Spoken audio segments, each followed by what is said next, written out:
मदरसों को बदनाम किया जाता है वो मदरसे सबसे आगे हैं देखिए बढ़कर। देखिए, मदरसों के अंदर तो शुरू से ही दर्स दिया जाता है, शिक्षा दी जाती है, तालीम दी जाती है। ये लोग जो बदनाम करते हैं वो लोगों का काम सिर्फ और सिर्फ लांछन लगाना है और इसके अलावा कुछ भी नहीं है। और मदरसों से ही APJ अब्दुल कलाम निकले हैं, मदरसे से ही राजनाथ सिंह निकले हैं, मदरसे से ही डॉक्टर BR अम्बेडकर पढ़े हैं, मदरसे से ही बहुत सारे ऐसे नेता जो भारतीय जनता पार्टी के अंदर शीर्ष नेतृत्व संभालते हैं। मुख्तार अब्बास नकवी भी मदरसे से पढ़े हैं। तो मदरसों का नाम बदनाम करने वाले तो खुद मदरसों से पढ़े हैं। आज मदरसों का नाम कौन बदनाम करता है? भारतीय जनता पार्टी के वो तथाकथित नेता जो सिर्फ हिंदू और मुस्लिम करके अपनी राजनीतिक रोटियां सेकना जानते हैं, वो मदरसों के ऊपर लांछन लगाते हैं, वो मदरसों पर आरोप लगाते हैं। लेकिन आज मदरसों से पंजाब की तरफ आप जाकर देखेंगे, जहां बाढ़ से वहां आम जनमानस परेशान है, त्राहिमाम मचा हुआ है, लोग हाहाकार कर रहे हैं और वहां पर खाने तक के लाले पड़े हुए हैं। ऐसे समय में वहां पर मदरसों ने, मस्जिदों ने और खानकाहों ने अपने दरवाजे खोल दिए हैं और दिखा दिया है कि मुसलमान हमेशा से इस देश के नागरिकों का हमेशा से देशभक्त रहा है और फिक्रमंद रहा है। धीरेन्द्र शास्त्री, अनुरुद्धाचार्य, जो करोड़ों अरबों का जिन लोगों ने साम्राज्य खड़ा किया है सनातन के नाम पर, क्या वो 10,000 रुपए की मदद नहीं कर सकते? देखिए, आपने खुद कहा कि करोड़ों रुपए का साम्राज्य इकट्ठा कर दिया, तो उनका काम ही साम्राज्य इकट्ठा करना है, वर्चस्व का और सिर्फ दिखावे का उनका सारा काम है। ढोंग के साथ, पाखंड के साथ, आडंबर के साथ वो उतरे हैं इस देश की जनता को बेवकूफ़ बनाने के लिए। और कहीं ना कहीं ये सरकार के प्लांट किए हुए लोग नहीं, गुरुद्वारे के दरवाजे खुल जाते हैं, मस्जिद मदरसों के दरवाजे खुल जाते हैं, तो फिर मंदिर के दरवाजे क्यों नहीं खुले? मदद खुलते हैं, उनके दरवाजे खुलते हैं जब लोगों का पैसा अपनी झोली में भरना होता है। एक तरीके से वो अपना एक कागज लेते हैं, उस पर न जाने कौन से हथकंडे अपना के किन किन चीज़ों का उपयोग करके और वो लोगों की जो है वो जन्म तिथि, जन्म कुंडली और भविष्य बता देते हैं। ये तरीका है उनका अपनी झोली। पंजाब जो है बाढ़ से डूबा हुआ है, वहाँ पर आफत आई हुई है, तमाम लोग वहाँ पर मदद कर रहे हैं, तमाम लंगर, सिख लोग जो हैं वो मदद पहुँचा रहे हैं। और एक बड़ी खबर आई है कि मेवात ने भी अपने दरवाजे खोल दिए, तमाम राशन पहुँचा रहे हैं। लेकिन जो हिंदू धर्म के मंदिर हैं या हिंदू धर्म की जो संस्थाएं हैं, जो हिंदू धर्म के ठेकेदार सनातनी अपने आप को कहते हैं, वो लोग नदारत हैं, उनका कोई पता नहीं है। कैसे देखते हैं आप इसको?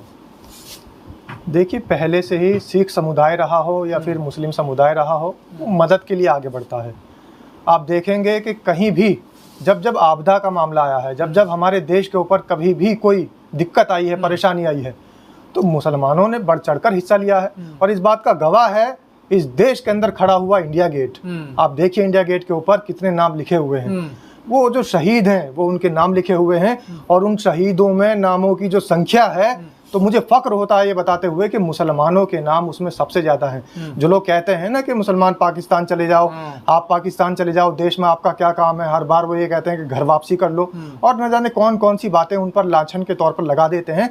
तो उनके लिए एक ही जवाब है कि आप जाइए इंडिया गेट और देख लीजिएगा शहीदों के नाम कितने हैं। आज पंजाब को देख लें और पंजाब को देख लीजिएगा कि आप पंजाब के अंदर जब आपदा का मामला है, आज के समय में अगर वहां पर किसी के हाथ मदद के लिए उठे हैं तो वो मुसलमान भाइयों के हाथ उठे हैं। अगर मदद के लिए किसी के हाथ आगे बढ़े हैं, कदम आगे बढ़े हैं, तो वो सिख भाइयों के कदम आगे बढ़े हैं। अब आप कह रहे हैं, खुद ही कह रहे हैं आप तो, कि हिंदू जो सनातन धर्म के अपने आप को ठेकेदार बताते हैं, जो कट्टर हिंदू अपने आप को बताते हैं, तो तथाकथित हिंदुओं के, मैं सारे हिंदुओं का नाम नहीं लूंगा, बहुत सारे ऐसे भी हैं सेक्युलर सोच के हमारे भाई जो कि हमारे साथ में बढ़ करके आगे आते हैं, सामने आते हैं और मदद करते हैं। लेकिन ऐसे हिंदू जो सिर्फ दिखावे के हिंदू हैं, जो सिर्फ ढोंगी हिंदू हैं, जो सिर्फ पाखंड फैलाते हैं, उन हिंदुओं की पोल पट्टी खुलती नजर आती है जब भी कभी हमारे देश के ऊपर कोई आपदा का मामला आता है। उसी तरीके से अब पोल पट्टी खुल गई पंजाब के अंदर। जिन मदरसों को बदनाम किया जाता है वो मदरसे सबसे आगे हैं देखिए बढ़कर।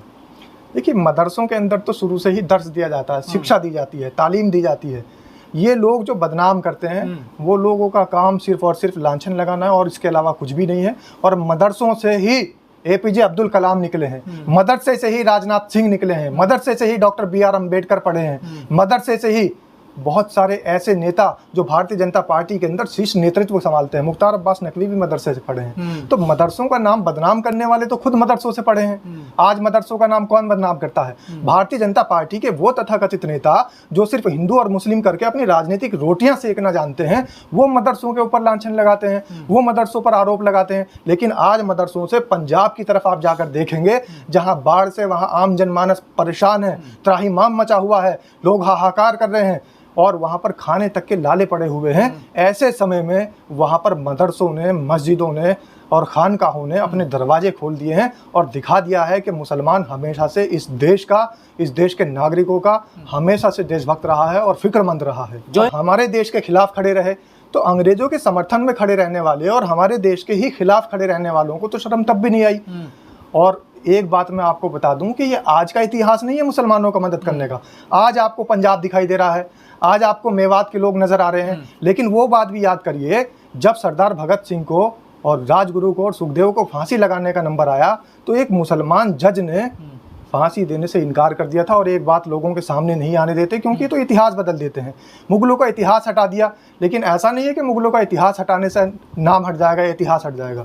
ऐसे ही जो मुस्लिम क्रांतिकारी थे, जो इस देश के लिए अपना खून बहाकर, इस देश को अपना बलिदान दे करके आगे सींचते चले जा रहे थे, उन लोगों का भी नाम नहीं आता। एक किस्सा मुझे हमेशा से याद है और मैं आपके माध्यम से बताना चाह रहा हूँ कि जस्टिस आगा हैदर, जिन्होंने ना तो सिर्फ मना किया था, साथ ही जिस टाइम वो सुनवाई के लिए गए थे और ये सब काकोरी कांड वाला केस वहाँ पर चल रहा था अदालत के अंदर, तब वो अपने साथ में एक थैला लेकर के गए थे। और जब अंग्रेज हुक्मरान ने ये कहा कि फांसी की जो ये हमने आदेश दिया है, फांसी का जो हुक्म दिया है, इस पर अपने साइन कर दीजिए, दस्तखत कर दीजिए, सिग्नेचर कर दिए, उन्होंने मना कर दिया। और साथ ही वो झोला, वो जो थैला घर से लेकर आए थे, वो उठा करके उन्होंने दिखाया कि मुझे पता था कि फांसी के जो ये आपने आदेश दिए हैं, ये हुक्म दिए हैं, मैं इस पर साइन नहीं करूंगा, तो मुझे आप ज़रूर कहीं ना कहीं प्रेशर में लोगे, इसीलिए मैं अपना कफन अपने साथ लेकर के आया हूँ। धीरेन्द्र शास्त्री, अनुरुद्धाचार्य, जो करोड़ों अरबों का जिन लोगों ने साम्राज्य खड़ा किया है सनातन के नाम पर, क्या वो 10,000 रुपए की मदद नहीं कर सकते?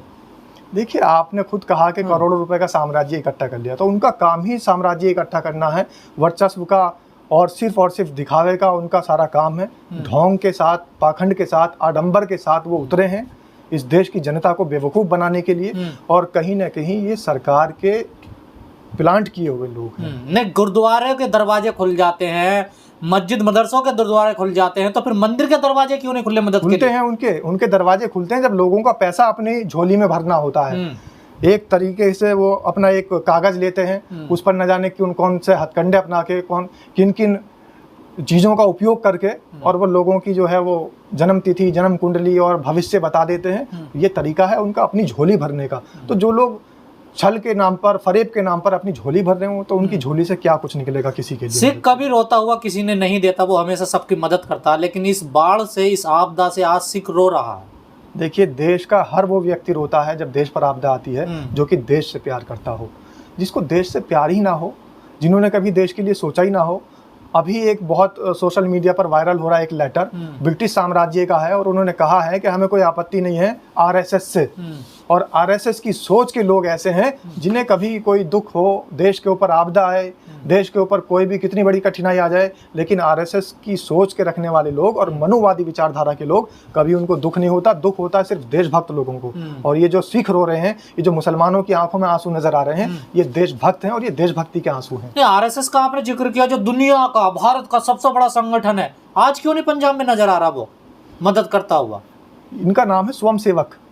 ये तो स्वयं की सेवा, अपने आप को राष्ट्रवादी कहते हैं ना। देखिए, इनका जो खुद का नाम है उसी के अंदर सब कुछ छुपा हुआ है। राष्ट्रीय स्वयं सेवक, ये खुद की सेवा करने के लिए बने हैं, दूसरों की सेवा के लिए नहीं बने हैं। जब ये संघ बना है, इसने अपना नाम इसीलिए इस तरीके का रखा है, राष्ट्रीय स्वयं सेवक संघ, यानी कि हम अपनी खुद की सेवा करेंगे, बाकी पूरा देश जाए भाड़ में। सरकार ने भी देखिए कोई ज्यादा लगाव नजर नहीं आ रहा पंजाब को लेकर, केंद्र सरकार का। केंद्र सरकार का लगाव जो नजर आ रहा है, वो नजर आ रहा है कि अपनी साख कैसे बचाई जाए। आज का देखिए हाल क्या है, जो जीएसटी लगी थी, जीएसटी का स्लैब घटाया जा रहा है। लोगों के दिलों में अपनी एक जो छाप बनाने के लिए कि हमारी कोई फर्जी छाप ही बन जाए, क्योंकि पूरी देश की जनता, पूरा देश जान चुका है कि इस सरकार ने लोगों को, गरीबों को, दलितों को, शोषितों को, वंचितों को और आम नागरिकों को जिस तरीके से छलने का काम किया है, वो सारा नकाब उतर चुका है। सरकार के चेहरे बिल्कुल नंगे हो चुके हैं और सरकार के काम लोगों के सामने आ चुके हैं कि किस तरीके से जनता को ठगने का काम किया, मीडिया को भी नहीं आपदा दिखाई दे रही है, मीडिया भी तो कवरेज नहीं दे रहा। देखिए इसको बिल्कुल, देखिए मीडिया को तो वो दिखाई देता है जो सरकार दिखाती है, जो बड़ी हवेली से आदेश आता है वो मीडिया दिखाती है, और मीडिया में बैठे जो एंकराइन है वो सिर्फ उसी के आदेश का पालन करते हैं जो उनको मिला है। एक मैं बहुत बार कहता हूँ अपनी सारी बातों में, 2 लाइनें, वो मैं फिर आपके सामने भी कहना चाह रहा हूँ कि जब बेच दिया तुमने कलम तो दिन को भी अंधेरी रात लिखो, अब नाचो उसी के इशारों पर हर एक उसी की बात लिखो। जब बेच दिया तुमने कलम तो दिन को भी अंधेरी रात लिखो, अब नाचो उसी के इशारों पर हर एक उसी की बात लिखो। और लिखना है अगर सच्चाई तुमको तो बाढ़ में फंसे लोगों के हालात लिखो, बयानात लिखो। लेकिन मथुरा में तो कई बाबा रहते हैं, वहाँ पर कई कथावाचक रहते हैं। मथुरा में भी देखिए आपदा आई हुई है, बाढ़ आई हुई है, वहाँ तो मदद कर सकते हैं कम से कम वो लोग। देखिए, इनके लिए मथुरा हो या काशी हो या अयोध्या हो या देश का कोई भी ऐसा धार्मिक स्थल हो जहाँ पे लोगों की आस्था है, इनकी आस्था नहीं होती, इनकी राजनीतिक आस्था होती है, इनकी राजनीतिक मंशा होती है वहाँ। इनको सिर्फ ऐसे तो आस्था समाज के में केंद्र क्या भी तब नजर योगदान है आते इन लोगों हैं। का, क्या मतलब है फिर, इनका क्या फायदा है जब ये लोग बुरे समय में काम नहीं आते, तो फिर क्या मतलब इन लोगों का? इन लोगों का मतलब ये है, जो अंग्रेजों ने मतलब अपना बनाया था, यहाँ फूट डालो राज करो, इन लोगों का मतलब सिर्फ इतना है कि इस देश के आपसी सौहार्द को बिगाड़ा जाए, इस देश के आपसी भाईचारे पर सेंधमारी की जाए और अपनी राजनीतिक रोटियां सेकी जाए और सत्ता में काबिज हुआ जाए। सिर्फ इनका एक सूत्रीय कार्यक्रम ये है, इसके अलावा कुछ भी नहीं। चलिए ठीक है, धन्यवाद।